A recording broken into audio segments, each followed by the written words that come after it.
자, 본문 돌아가겠습니다. 시편 121장.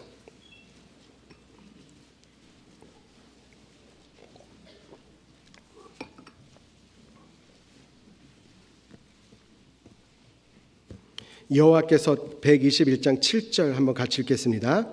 여호와께서 너를 지켜 모든 환난을 명쾌하시며 또 내 영혼을 지키시리로다. 구원받은 사람에게는 고난이 있고 환난이 있습니다. 물론 저도 개인적으로 구원받고 나서 또 일본에서도 말할 수 없는 고난과 많은 시련, 환난의 시간도 있었습니다. 왜 그랬을까요? 오로지 주님만 의지하라는 주님의 뜻이었습니다. 그리고 그 시련을 통해서, 고난을 통해서 우리에게 영광을 주시고자 함이다라는 것도 알게 되었어요. 우리는 주님이 우리에게 주시는 그 영광을 사모하는, 그 영광을 갈망하는 그런 마음이 되어야 될 겁니다.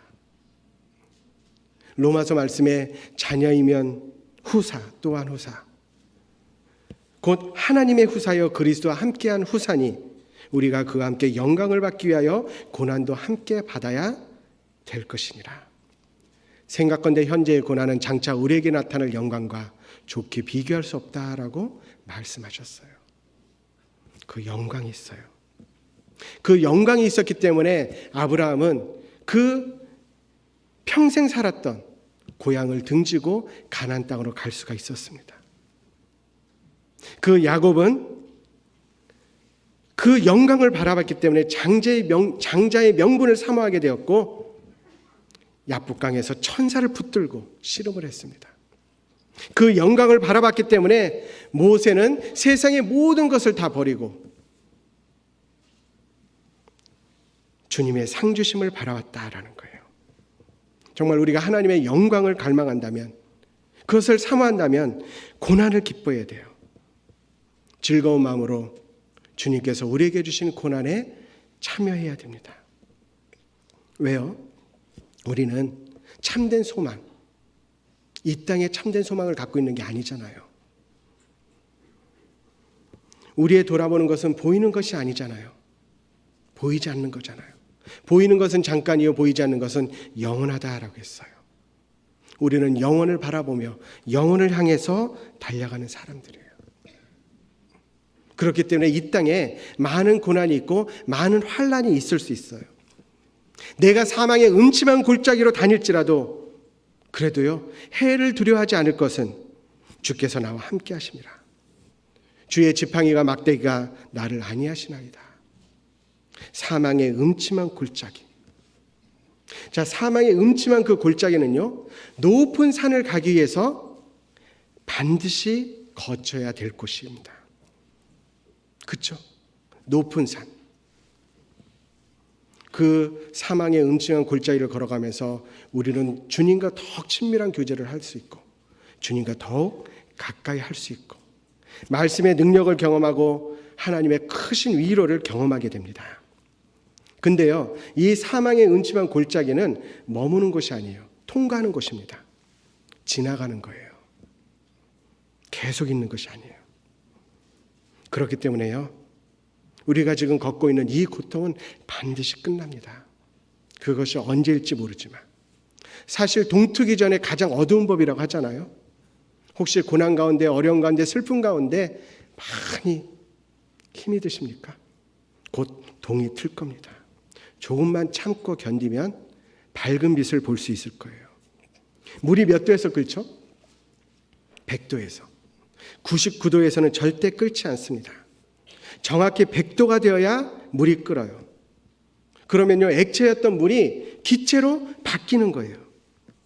그 1도의 차이, 그 100도가 그 임계점, 물질이 변화가 되는 임계점이 물질계에 있습니다. 아주 완전히 바뀌는 거예요. 마찬가지로 우리의 이 고난이 바뀌기 위해서는 그 임계점이란 게 있는 거예요. 조금만 더 가면, 그걸 극복하면 물이 수증기로 바뀌는 것처럼 우리의 소망이, 우리의 소원이, 우리의 기도가 이루어질 겁니다. 자, 임계점에 도달하기 위해서는 거기에 필요한 압력과 온도가 필요하다라고 합니다. 그 적당한 압력과 적당한 온도.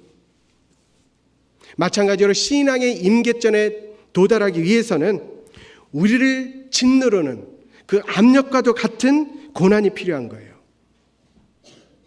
그리고 그 고난 가운데 뜨거운 온도가 필요한 것처럼 압력에 100도라는 뜨거운 온도와 같은 우리의 뜨거운 눈물의 기도, 그것이 필요할 겁니다.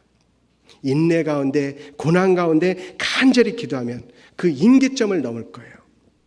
그럼 우리의 소원이 이루어질 겁니다.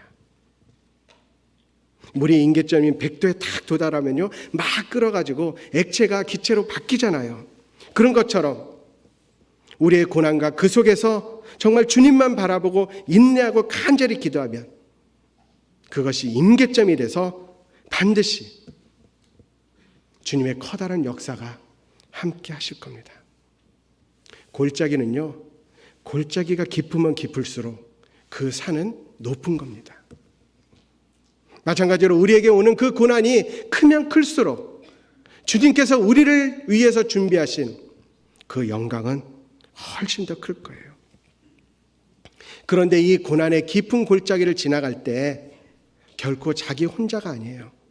여호와는 나를 지키시는 자라. 주님이 함께 하시는 거예요. 하나님의 말씀을 의지하고 성령의 강건케 하시는 그 능력을 더 믿고 그 눈물의 골짜기를 우리는 능히 지나갈 수 있습니다.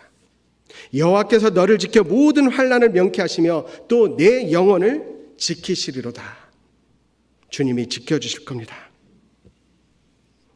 힘들고 어려울 때 우리가 절대 꼭 해야 될 가장 중요한 것, 주님과 붙어 있는 거예요.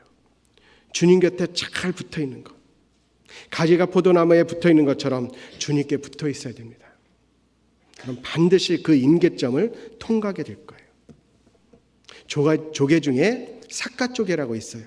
따개비라고도 하는데 그 삿갓조개는요, 바위에 이렇게 딱 붙어 있는데 이 바위에 붙어 있는 삿갓조개를 떼내려면 이 바위가 부서질전정 조개는 잘 안 떨어진대요. 그만큼 강력하게 붙어 있어요. 왜냐하면 삿갓조개가 그 바위에 붙어 있을 때 파도가 치는데 시속 500km의 강한 폭풍과 같은 그런 힘의 파도를 견디거든요. 그러니까 바위하고 딱 붙어 있는 거예요. 마찬가지로 우리에게 험난한 고난이 있음으로 인해서 우리는 주님과 더욱 붙어 있을 수 있는 겁니다. 은혜 아니에요. 우리의 인생의 거센 풍파를 통해 주님과 더욱 가까워지고 주님께 붙어 사는 그런 법을 배워야 됩니다. 교회 가운데 계시면 돼요. 그리고 여호와 8절, 121장 8절입니다. 8절도 같이 읽도록 하겠습니다. 여호와께서 너의 출입을 지금부터 영원까지 지키시리로다. 여호와께서 너의 출입을 지금부터 영원까지 지키시리로다. 출입, 나오고 들어가는 거죠. 우리는 모태에서 나왔어요. 그리고 주님께 돌아갑니다. 우리는 인생의 모든 해답을 다 알고 있어요. 근데 세상 사람들은 그 인생의 해답을 모르잖아요. 저 맨날 노래하죠.